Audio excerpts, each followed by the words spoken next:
Dear students, in the previous class we have seen that how the ripple counter counts the pulses. We have seen the circuit and we have talked about the frequency division operation in the ripple counter. We see the circuit. Let us see the circuit of ripple counter is, it is using 4 JK flip-flops.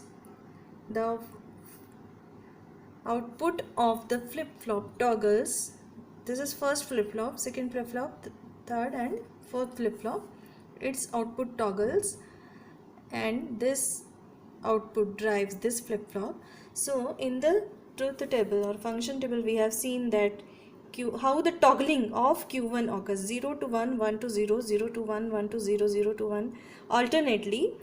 In Q1 how the toggling is occurring, 0 0 1 1 0 0 1 1 means how the output is same for 2 clock cycle. Then for next 2 clock cycle output is 1. Then next 2 clock cycle output is 0. Then for next 2 it is 2, like this. Then Q2 for the 4 clock cycles, 1 2 3 and 4, the output is 0. Next 4 clock cycle के लिए the output is 1. For next 4 it is again 0. For next 4 it is again 1. Means alternately for 4 clock cycles the output is changing. For the Q3, for the 8 clock cycles, 0 to 7, total 8 clock cycles it is 0, and for next 8 clock cycle it is 1. You can see in the truth table. So this is how the frequency division can be explained. Now let us see the frequency division. So here we have made the waveform. It shows the clock cycle. This is our clock signal. This is one cycle here. This is one cycle, space mark. So one cycle, then next cycle, like this. So Q0 is changing alternately per clock cycle. So this is 0 for one clock cycle, 1 for next clock cycle, 0 for next clock, 1 for next clock, alternately 0 1 0 1 0 1 and so on. We have seen in the table. Now Q1, it is 0 for 2 clock cycle. So this is 1 clock, second clock, 0 0 alternately, 1 1. So for next 2 clock cycle it is 1 1, then 0 0, then 1 1.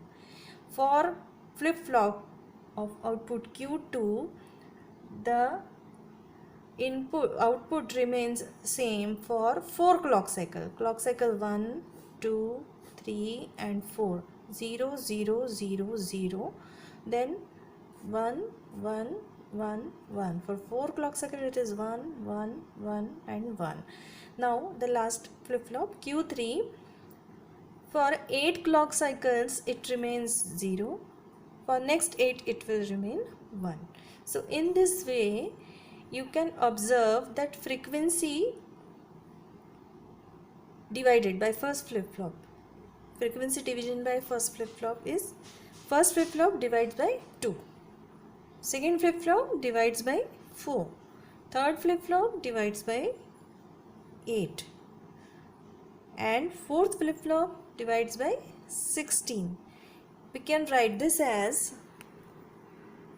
first flip-flop divides by 2, that is 2 raised to 1, second flip-flop divides by 4, that is 2 raised to 4, third flip-flop divides by 8, that is 2 raised to 3, fourth one is 16, that is, it is made up of 16, 8 clock cycle, then 8 clock cycle, 8 0 8 1.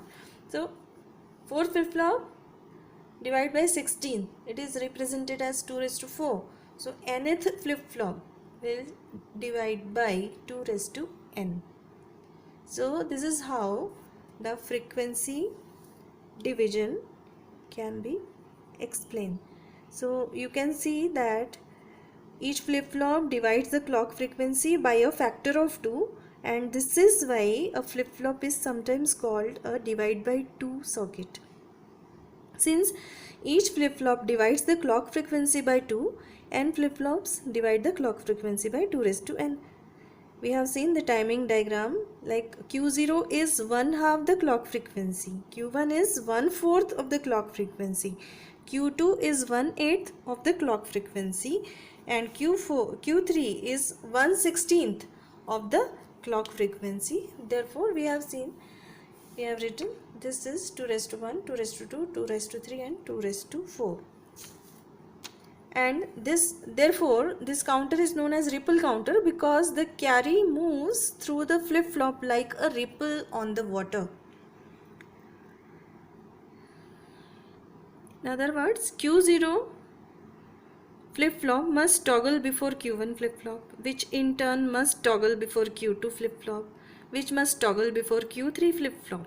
The worst case occurs when the stored word changes from 0111 to 1000 or from all the 4 ones to all the 4 zeros. In either case, the carry has to move all the way to MSB flip-flop, which requires some higher propagation time per flip-flop.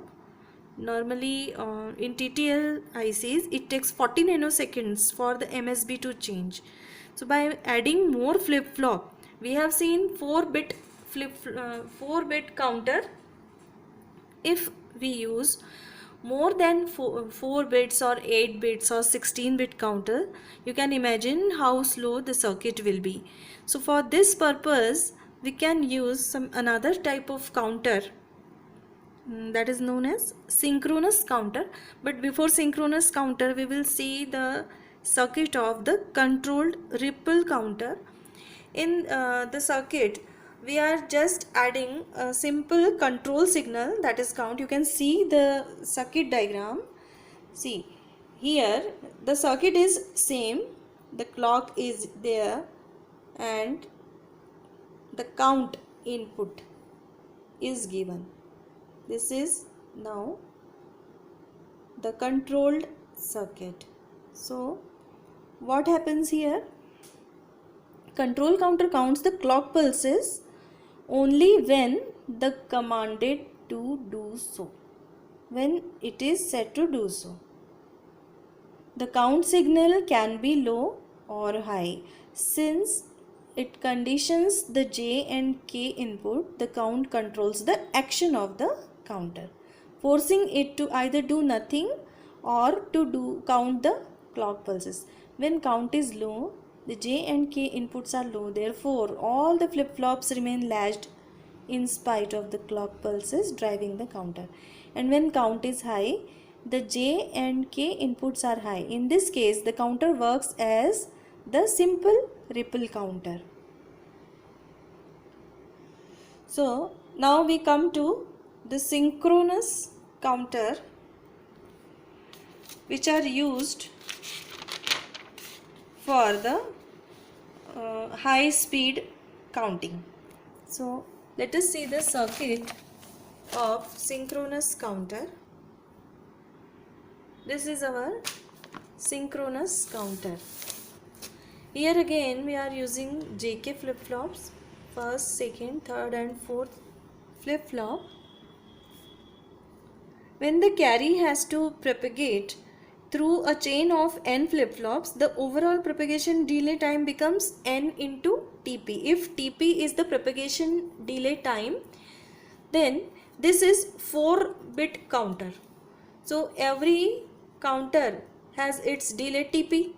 So if the carry has to propagate through a chain of 4 flip-flops, then the total propagation time for MSB, how much it will be? 4 into Tp. So if total number of n flip-flops will be there, then the overall propagation delay time is n into Tp. For this purpose, for this reason, the ripple counters are too slow for some of the applications. So to get around the ripple delay problem, we can use a synchronous counter. So in the next class, we will see the circuit description and its more type of the counters. So my question for this class is design an 8-bit ripple counter and design a 4-bit ripple counter.